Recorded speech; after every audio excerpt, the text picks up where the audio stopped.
పోలీసుల సంక్షేమానికి కూటమి ప్రభుత్వం కట్టుబడి పనిచేస్తుందని మంత్రి కొల్లు రవీంద్ర అన్నారు. మచిలీపట్నంలోని పోలీస్ పరేడ్ గ్రౌండ్లో పోలీసులు అమరవీరుల సంస్మరణ దినోత్సవంలో పాల్గొన్న మంత్రి పోలీస్ అమరవీరుల స్మారక స్తూపం వద్ద అమరవీరులకు పుష్పాంజలి ఘటించారు. దేశ సమగ్రతలో సైనికుల పాత్ర కన్నా అంతర్గత వైషమ్యాలను రూపుమాపడంలో పోలీసులు కీలక పాత్ర పోషిస్తున్నారని మంత్రి కొల్లు తెలిపారు. రాష్ట్రంలో పోలీసుల సంక్షేమానికి సీఎం చంద్రబాబు కృషి చేస్తున్నారన్నారు.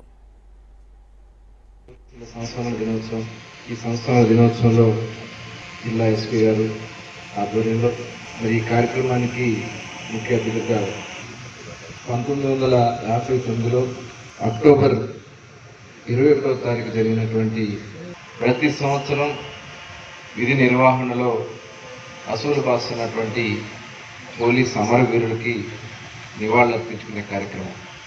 మరి ఈరోజు ఈ సంవత్సర కాలంలో దాదాపు దేశవ్యాప్తంగా 151 మంది చనిపోయారు.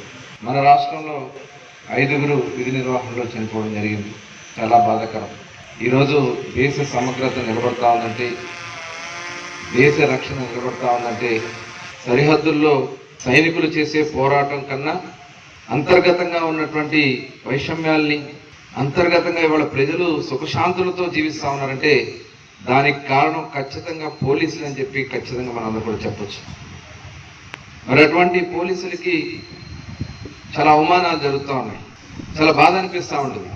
ఎక్కడో ఒకడో ఇద్దరు ఏదైనా తప్పు చేయొచ్చు, కానీ విధి నిర్వహణ కోసం, ప్రజలకి శాంతి భద్రత కాపాడటం కోసం మీరు చేస్తున్నటువంటి త్యాగం అమరం ఖచ్చితంగా చెప్పొచ్చు. అది కొన్ని సంఘటనలు చూస్తూ ఉంటే చాలా బాధ అనిపిస్తూ ఉంది. మరి మొన్ననే తెలంగాణలో ఒక పోలీస్ కానిస్టేబుల్ మీద, తెలంగాణ అది వేరే స్టేట్లో అనిపించింది. ఇమీడియట్గా డెఫినెట్గా అలాంటివి పునరావృతం కాకుండా ఉండాల్సినటువంటి బాధ్యత ఉంది.